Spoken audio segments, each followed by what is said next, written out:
In today's news, 8 scooters seized and 5 arrested in police operation over the weekend. CPA makes 14 recommendations in final report. COVID-19 positives advised to self-isolate. A $5,000 scholarship award launched by OAC, and government urged to settle debt with BVIEC owes in excess of $10 million. Viewers, these are more stories when 284 News return. When you're in need of air conditioning, installation, repairs, or replacement services, Markinson Air Conditioning and Refrigeration has the professional technicians, equipment, parts, and ACs to get the job done right.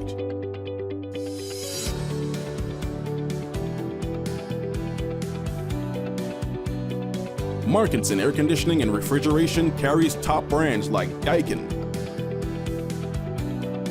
Aircon, Mitsubishi, and more. We're open Monday to Saturday from 8 a.m. to 5 p.m. Located in Fish Bay. Telephone 340-4114 or 343-9511. Markinson Air Conditioning and Refrigeration, providing exceptional services to the British Virgin Islands since 2015.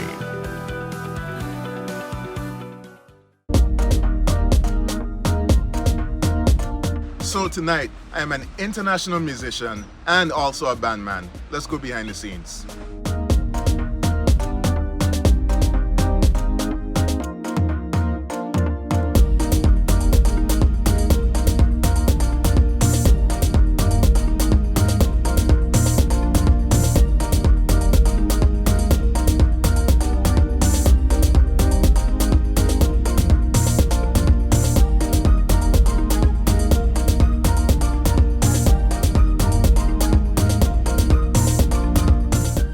This is how I live my life. Unlimited with CCT. Welcome viewers to the Wednesday, July 12th edition of 284 News. I am Kamal Haynes, bringing you the latest out of the British Virgin Islands. While leading today's news, the Royal Virgin Islands Police Force has confirmed that it underwent a successful weekend operation that led to several motor scooter seizures and arrests. According to the police, the operation was carried out at various hot spots across Tortola and ended on Sunday, July 9th at around 4 a.m. More than 30 persons were searched during the operation, which led to several arrests made and the discovery of an undisclosed quantity of marijuana. What the police said, and I quote, "The operation carried out by the Armed Response Team and the Road Policing Unit resulted in searches of just over 30 persons. 8 scooters were seized and 5 arrests were made for various offenses," end quote. Well, speaking on the success of the operation was Acting Chief Inspector of the Operations Division, Dean Robin, who noted that persons came out within the various communities to show their support and appreciation to the officers during the operations. Robin commended his team for the long committed hours and their dedication to keeping the community safe. But the Royal Virgin Islands Police Force said a number of similar operations have been planned to be executed in the upcoming months. The Commonwealth Parliamentary Association has released its report on the Virgin Islands 2023 general election, providing an assessment of the electoral process and its adherence to international obligations and domestic laws. A team of 8 observers visited the BVI from the 17th to the 27th of April to conduct their evaluation of the April 24th election. According to the CPA observers, Election Day was characterized by orderliness, peacefulness, and efficient management. The voting process during advanced polling day was reported to have proceeded smoothly. The legal framework in place was deemed to provide a solid foundation for democratic elections. However, alongside the positive assessment, the CPA observers have put forth 14 recommendations aimed at addressing areas for improvement. One notable recommendation concerns the lack of regulations governing campaign finance, emphasizing the need for transparent disclosure of campaign funding sources, a practice aligned with international best practices. The observers also stressed the importance of clarifying policies and practices surrounding the belongership status required for individuals to be entitled to vote. But this marks the fourth time that the CPA has observed elections in the British Virgin Islands since 2011, reflecting the significance placed on ensuring free and fair electoral processes. The complete report can be accessed on the CPA's on the CPA's official website at uk-cpa.org. In response to the report, His Excellency Governor John Rankin, CMG, expressed his satisfaction with the CPA's confirmation of a well-run election. Governor Rankin also commended the Supervisor of Elections and her team for their diligent efforts in ensuring the smooth execution of the electoral process. Well, he further emphasized the importance of addressing the 14 recommendations outlined by the CPA, particularly the need for campaign finance regulations. Governor Rankin called for timely action on these matters to align with international standards well in advance of the next general election. The Supervisor of Elections also welcomed the CPA's report, recognizing it as a testament to the Office of the Supervisor of Elections' commitment to administering the 2023 general election to a high standard in accordance with existing statutes. She echoes the shared sentiments with the CPA observers regarding areas of reform and stressed the importance of prioritizing electoral reform in the early stages of the new administration's tenure. The Supervisor of Elections expressed her determination to strengthen electoral processes, enhance trust in the office, and ensure impartial and transparent execution of its mandate. Persons who test positive for COVID-19 are being advised to self-isolate. Well, the message comes from the Chief Medical Officer, Dr. Ronald Georges, who said while COVID-19 infection rates, hospitalizations, and deaths are at its lowest since 2021, positive testing persons should continue to practice as done during the COVID-19 pandemic. Well, he said, and I quote, "COVID-19 continues to be present, albeit at much lower levels than previously. Exposure risk will vary based on multiple factors, and most persons who test positive with the disease continue to have mild disease." End quote. Dr. Georges also encouraged residents exhibiting symptoms of the virus to get tested, whether it be a COVID-19 home test or a rapid test from a local medical facility. He said, and I quote, "Those who have tested positive for COVID-19 should see their physician or general practitioner to obtain the necessary sick leave certificate to facilitate home self-isolation. Individuals who test positive should also take the necessary precautions to protect others in their household and refrain from contact with persons outside their households until symptoms have cleared." End quote. Dr. Georges also highlighted some of the factors that increase the risk of severe disease, which include persons 50 years and older, those with immunocompromised or weakened immune systems, and individuals with underlying health conditions, especially diabetes, hypertension, and heart disease. The category of individual is advised to wear properly fitted face masks and to get vaccinated against COVID-19. COVID-19 vaccinations are available through the BVI Health Services Authority by calling the Road Town Clinic at telephone number 284-852-6566. Up next, $5,000 award launched by OAC and government urged to settle debt with BVIEC owes in excess of $10 million. But these are more stories after a word from our sponsors.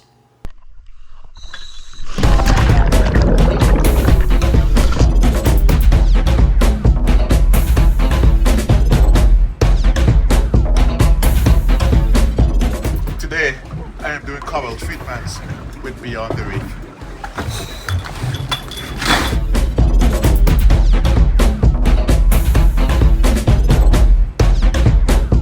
Today, we are doing shark research. So today, we are doing whale research with Beyond the Reef. And wherever I go, I take CCT with me because my life is unlimited.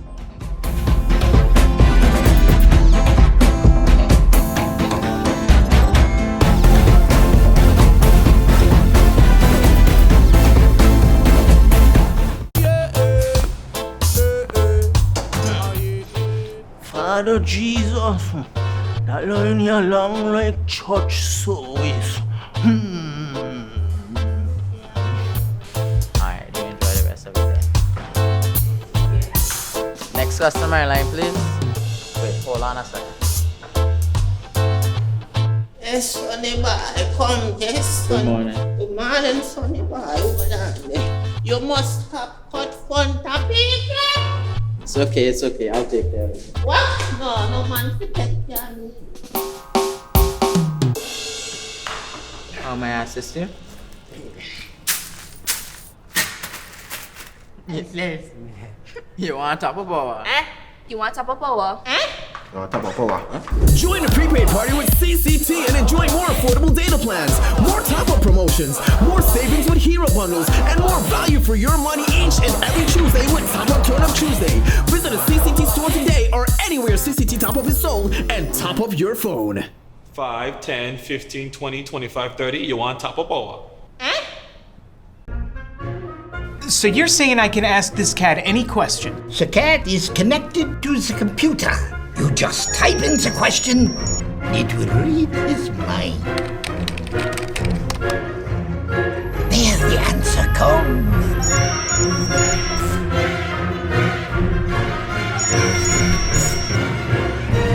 You're the man! I've been looking for this for weeks. Welcome back, viewers.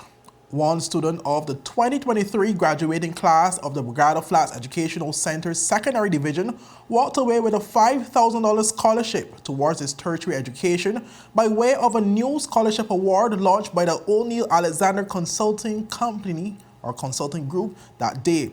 Where the scholarship was presented to Mr. James Joseph Perez, the recipient was chosen based on his ambition, discipline, and courtesy.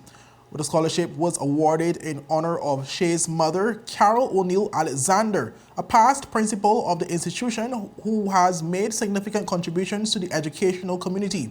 The award's recipient was announced during a keynote speech by the firm's lead, Mr. Shay Alexander.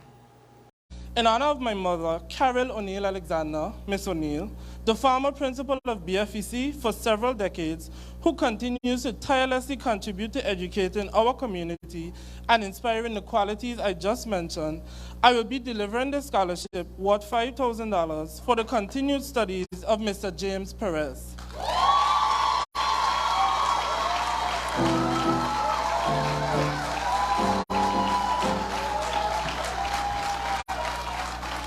No, you don't have to come up right now. That's okay. Thank you. We will definitely talk. Thank you so much. To him and the other brilliant young people walking this stage today, I say congratulations and Godspeed. Your future is yours and only yours. So define it on your own and do so boldly. Thank you.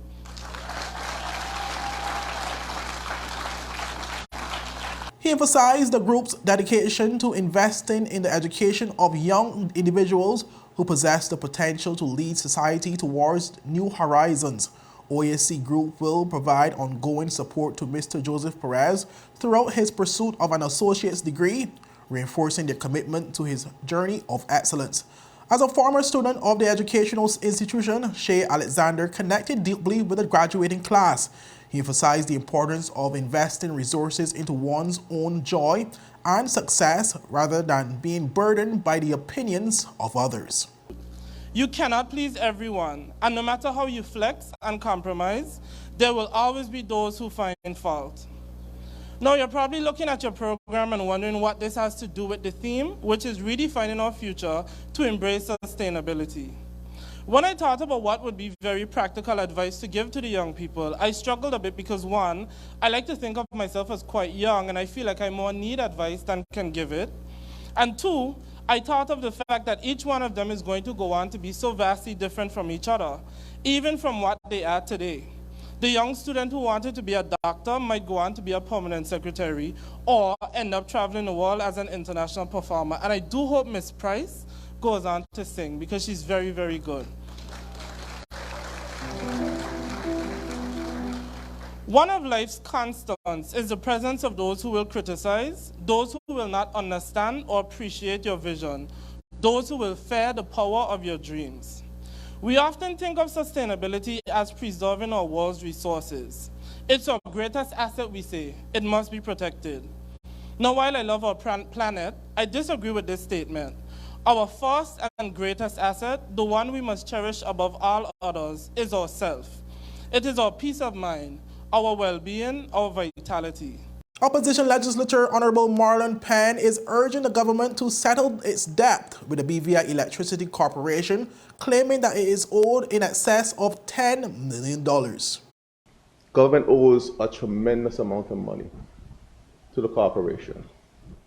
And we have to find ways to ensure that we get the resources to the corporation so the corporation could function the way that it ought to. I see where even one entity, I got an email last week, over $5 million from just one entity alone that owes monies to the corporation. That is something that we have to fix, we have to address to ensure that the viability of this organization continues. We cannot continue if government is owing in excess almost $10 million in outstanding fees to the corporation. At the time of Penn's comment, he was speaking during a debate in the House of Assembly in favor of a motion to appoint Mr. Sheldon Scatliff as the new chairman of the board of the BVIEC. Penn also urged the BVIEC to find innovative ways of conducting business in the territory, as it is the corporation's responsibility to ensure that it is operating efficiently. And the corporation also has a responsibility to do things differently, to get more creative in the way that it finances operations, get more creative in the way that it operates. I know that it has a new leadership, not just at the board level, there's new leadership within the CEO level. And I know the CEO personally, I know he has a keen eye, the managing director has a keen eye as looking towards renewable energy and modernizing the grid to a point where it can make electricity not just more efficient and cost effective for the corporation, but more cost effective for the consumer. I don't know about you, Madam Speaker, but every day before you log on to look at your electricity bill, you have to say a prayer, because you don't know what number is going to show up this month. And I could imagine the many persons throughout the territory who are grappling with exorbitant costs to date, particularly during the summer months. As it pertains to Scatliff's appointment, Penn said he is the right option to lead the BVIEC's board. Madam Speaker, the nominee before us is, as was read in his CV by the Honorable Minister for Communication and Works, a lengthy CV, very capable and competent individual, Madam Speaker. I have no doubt, based on what I see in his CV, that he's the right choice for this time, considering the financial challenges that we are aware that the board is experiencing, the corporation experiences currently.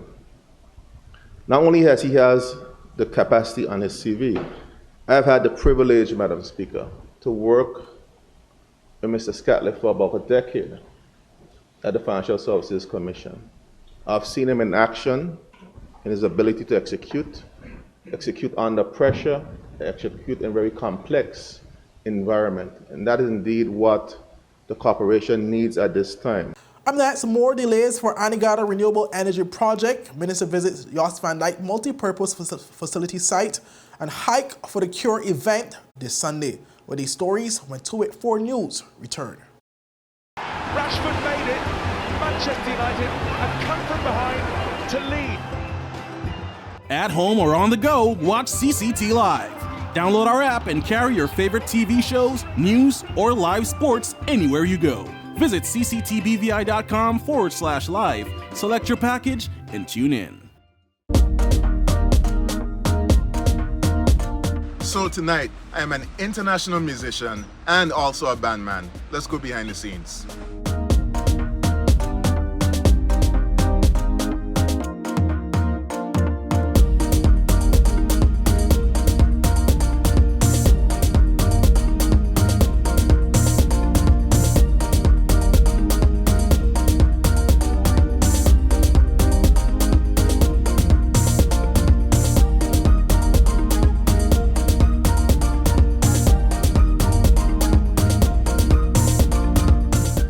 This is how I live my life. Unlimited with CCT.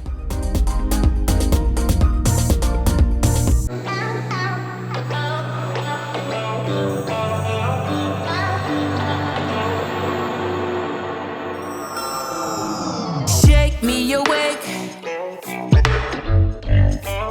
Bring me back to reality.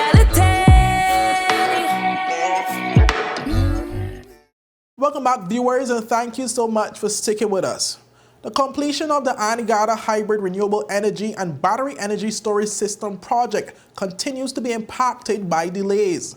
Our Minister for Health and Social Development, Honorable Vincent Wheatley, gave the update at a recent sitting of the House of Assembly.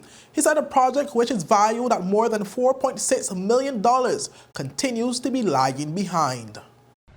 In ANEGADA, they started the solar farm over there. Madam Speaker, is lagging a little behind. So I would hope that the diversification of our energy is something that we're going to speed up to make sure that that solar is on stream sooner rather than later, and we can reduce intake. Madam Speaker, the environment in the BVI is very, very important to us. So we must always be doing all we can to safeguard our environment, and fossil fuels does affect that.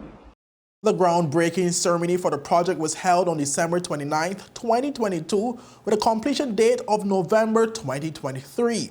But this month marks 3 years since the BVI Electricity Corporation announced that renewable energy company Power 52 was the winner of the contract, and approximately 32 months since the company signed the contract in November 2021. Premier Dr. the Honorable Natalia Wheatley, during the same sitting of the House, said he had inquired about the matter with the respective stakeholders. He said he was assured that the project would commence soon. The project in ANEGADA was mentioned, and of course, I have had some discussions with the Electricity Corporation about what needs to be done to move that forward, as well as the contractor who is working over there. I've had discussions with the contractor as well. So that should be getting off the ground rather shortly, I'm assured, by both the general manager of the corporation as well as the contractor. Premier Wheatley also said that he has commenced talks with electricity stakeholders about concepts that will allow the BVI to move more deeply into the alternative energy space. That I've had initial discussions with the minister and corporation and even private suppliers about concepts that will allow us to move more deeply into the alternative energy space. And I'm Minister of the Environment, which of course includes renewable energy, in collaboration with the minister responsible for the Electricity Corporation. So it's an area we're going to be moving in aggressively. It's something we also campaigned on. So we want to see some quick results there, and there's a concept that can allow us to move quickly that we're going to flesh out very, very shortly. Minister for Education, the Honorable Shari De Castro, and her team recently conducted a visit to the Jos Van Dyke Multipurpose Educational Facility site, facilitated by the Recovery and Development Agency, which is responsible for overseeing the ongoing project. But the Jos Van Dyke Multipurpose Educational Facility is one of the many projects being carried out by the RDA as part of its mission to build a stronger, smarter, greener, and better British Virgin Islands. But RDA has been assigned the task of implementing various projects and programs across the territory, focusing on key sectors and measured outcomes outlined in the Recovery to Development Plan. Once completed, the Jos Van Dyke Primary School and Multipurpose Educational Center will feature 13 classrooms, a science lab, a computer lab, a music room, a staff room, a kitchen, bathroom facilities, a principal's office, storage rooms, a learning resource center, and a 75,000-gallon cistern capacity. In addition to serving as a school, the facility will also serve as a recreational space and a meeting venue for community activities. But to our final story for the newscast, the Hike for the Cure fundraising initiative is set to take place on Sunday, July 16th from the Mount Healthy National Park at 5:30 a.m. The event is organized by the CIBC First Caribbean Walk for the Cure Committee and Hike BVI and will kick off the committee's 2023 campaign, which has a goal of raising $75,000 to fight cancer in this territory. Acting country head of the CIBC First Caribbean International Bank Fabian Devenish said the stakeholders are excited to kick off the campaign with an event which he described as wholesome and one that can be enjoyed by an entire family. Well, he said, and I quote, "The hike is something we introduced to the WFTC campaign last year, and it was a hit with all who took place." Well, Seth is an excellent tour guide and entertainer with a wealth of knowledge about the flora and fauna and the historical interest spots we may come across on the trail. We particularly like the fact that this is a healthy outdoors pursuit that is good for the body and soul while helping to raise funds and awareness for a worthy cause. End quote. Owner and director of Hike BVI, Seth Graham, said he is happy to collaborate with CIBC First Caribbean to help raise funds for the BVI Cancer Society once again. Well, he said, and I quote, "Hike BVI is something that started out as a personal hobby and which grew into an opportunity to share my love and passion for nature, culture, and history with others. It's uplifting to give my services and be part of an initiative that sets out to support the fight against cancer in our community," end quote. For the special event, entry fee of $25 will go towards the Walk for the Cure Fund. Early registration and e-tickets are available by email from hikebvi@gmail.com or fabian.devenish@cibcfcib.com and WhatsApp at 542-6715. Well, that's it for today's news roundup. Be sure to follow us for daily news updates at 284media.com and like us on Facebook at 284media and 284BVI on Instagram and Twitter. I'm Kamal Haynes, and I'll see you again tomorrow. Have a safe and enjoyable evening. Bye-bye.